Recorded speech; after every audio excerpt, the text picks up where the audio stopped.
Welcome back to ESBR Boxing's YouTube channel. Delighted, as always, to be joined by Gregory Dahl. We are just days away now from the big undisputed clash between Tyson Fury and Oleksandr Usyk taking place on May 18th in Riyadh, Saudi Arabia.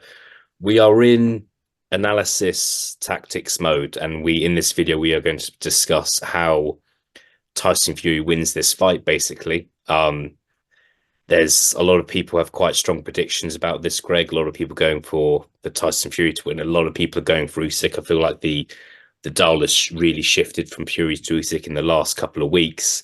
We've obviously kind of had the big fight breakdown, betting tips videos. A lot's going on. Please do check out the rest of our content on the channel. There is a lot to view. Greg, if I was to ask you how Tyson Fury wins this fight, Tyson Fury's never lost before, neither has Usyk. Fury's possibly come close to losing a handful of times in his career, whether it be against Deontay Wilder, Steve Cunningham, Francis Ngannou.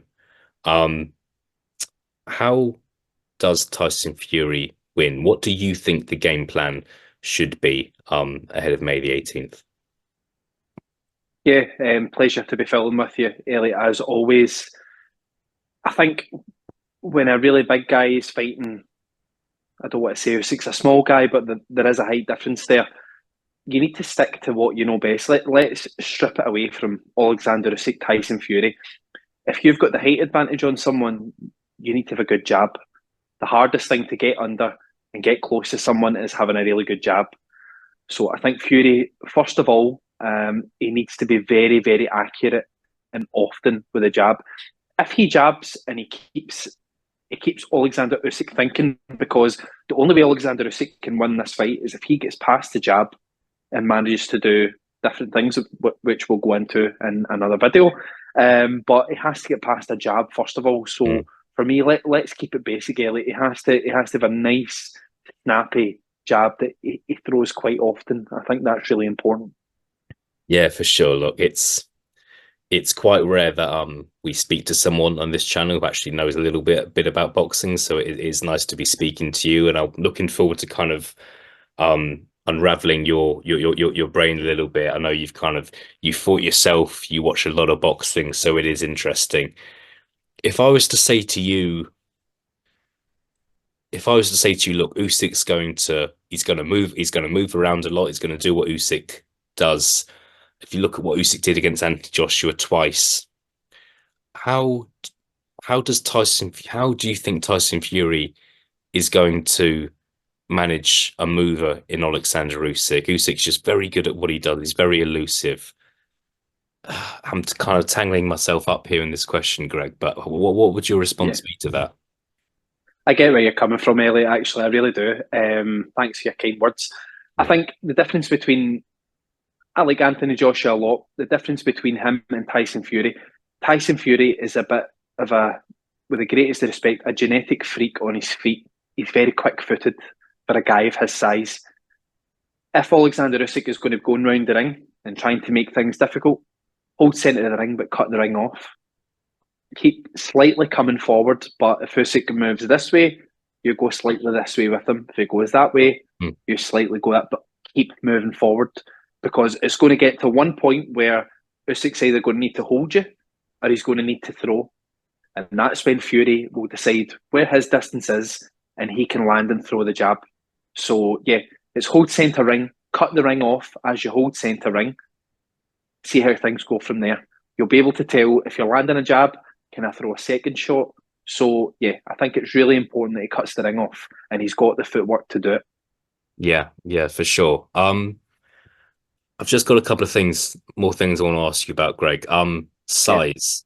As we know, Usyk historically a cruiserweight, so therefore not a massive heavyweight. Tyson Fury, absolutely humongous person, kind of 6'8", 6'9". It's going to kind of obviously weigh significantly more than Usyk in the ring. I want to move on to weight in a little moment. Do you think Tyson Fury? How do you think Tyson Fury is going to use his size, if at all? We've seen him kind of lean on fighters in the past, which obviously I've always thought if you've got someone much bigger than you leaning on you, it makes you tired. And I wonder if we could see Tyson Fury doing a lot of that, making this quite an ugly fight, making Usyk work really hard just to keep Fury off him for long periods of time in rounds. What do you think Tyson Fury's gonna do with it with his size? He's gonna have quite a big size advantage in there. Yeah, Elliot, I can tell you what I think Team Fury should do. And looking at pictures of Tyson Fury, it could be on the cards. If I'm Tyson Fury, I'm coming in round about 19 stone. Don't come in anymore. Don't try and boil down to too much less. That's a weight where Fury is still okay on his feet. We've seen Fury come in at 20 stone, round about 21 stone, look slightly sluggish. 19 stone will still give him, I would say, a 3 stone, 2.5 stone benefit on Oleksandr Usyk. So if he wants to lean on him, he's going to have the size to do that anyway.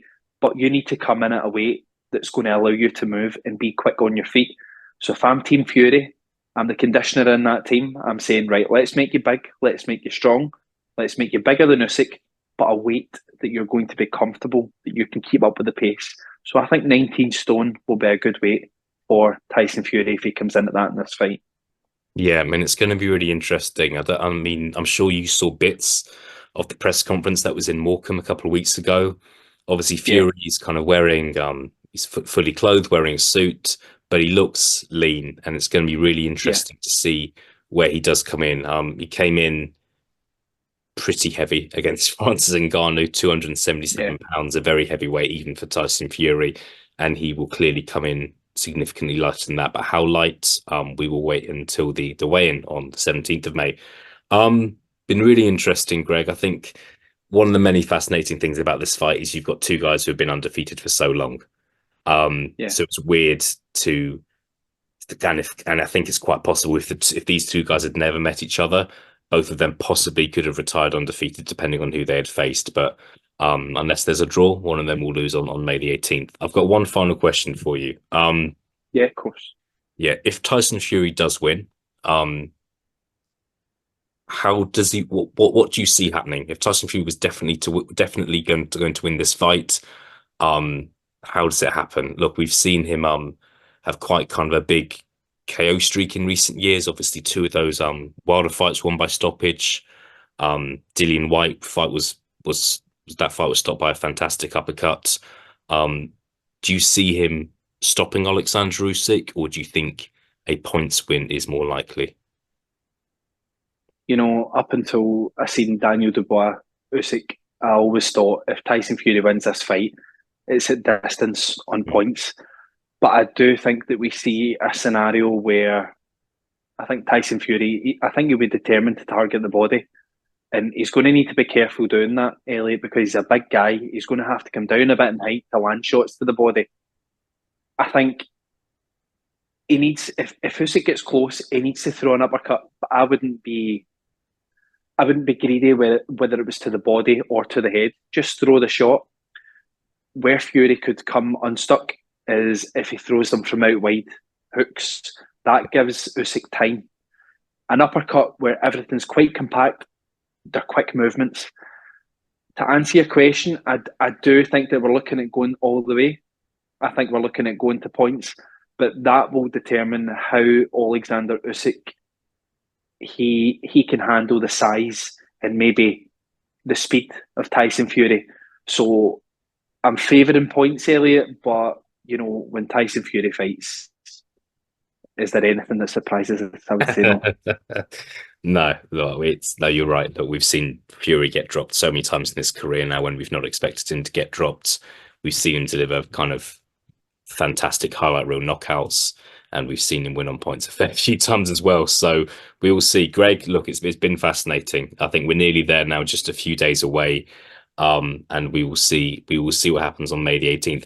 We are doing another one of these videos, but the opposite. We're going to be talking about how Oleksandr Usyk can win on May the 18th. If you're watching this video, please do check that out as well. If you cannot find it on the channel, it will be out soon, we promise you, but please do check it out as well as the rest of our Fury versus Usyk content. Greg, thank you for talking to me, and I will speak to you again very soon.